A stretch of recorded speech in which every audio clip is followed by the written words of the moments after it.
a lot of investors don't realize, I think, how much money is available. So from, I guess, both your angles. So Lorenzo, from your angle, and then from you guys, if there's a decent deal, I'm not talking this like, needle in a haystack deal, but a decent opportunity, is there ever a problem finding funding for a decent opportunity? Do you guys have ever seen that? Not really, to be honest with you. Like, if you have a good deal, the location's good, especially with the location's good, like that opens up the doors for a lot of people. Where you run into problems if you're buying the property that's half apart, half together, with someone with a poor credit score, borrowing history, in a random location, right? But if it's something where it's a good deal and good, especially good location, putting the actual borrower themselves aside, it's very tough not to find the money somewhere for it.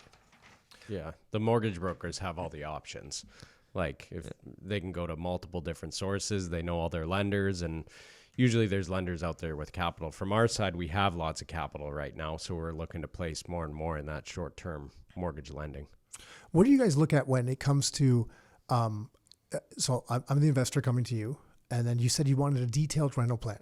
Because how do you know that I'm going to be able to kind of complete this? So I guess credit score is a big one. You want to see that I can manage money, right? Yeah, for the most part, it's over 70% of our clients right now are over a 650 Beacon score. Okay. So they're good clients. And then what about the reno aspect? But we're getting to know the investor intimately. So Lorenzo brings us a client. We're unique in that. Great, Lorenzo. We want to support Joe. Garrett's going to get on the phone with Joe, and he's going to say, "Hey, Joe, tell me about your plan. Who's going to do the completion? Oh, you're a carpenter. Great.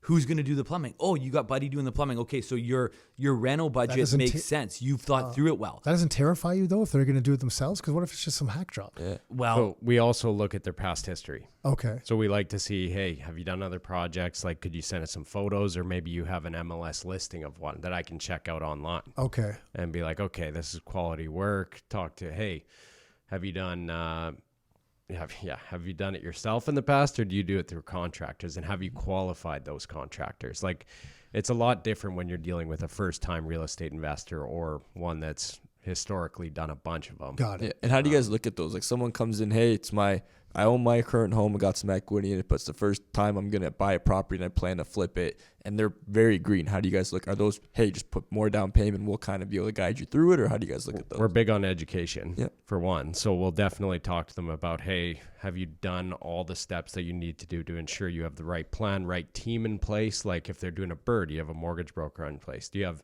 a good realtor on your side who can get you the right property? So we go through all the steps with them over the phone, talk about their plans. Like, have you vetted your contractor? Like, we know how important that is. Yeah. Like, we've seen contractors skip on properties, gosh, and costs go way up. So they have to have a plan and contingencies in place to make sure they're comfortable. So when it's a first-time flipper or a first-time real estate investor, we're doing a lot more conversations and talks on the phone about their plans and making sure they're set up.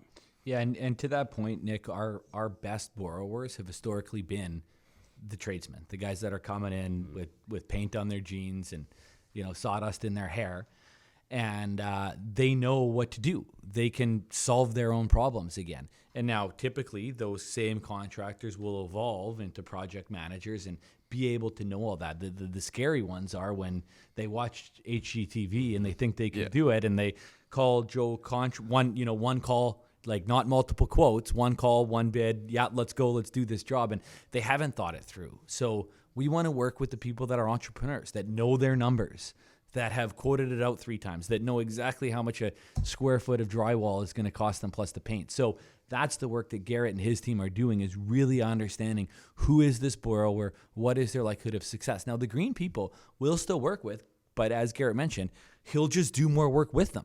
He might check in more often. He might ask a couple extra questions. He might point them into, hey, maybe you should talk to this renovator. Maybe, you don't have a realtor who understands real estate investing. You might want to talk to one of these 3. Like, we'll just take the approach to put in the extra effort to hopefully increase the likelihood of success.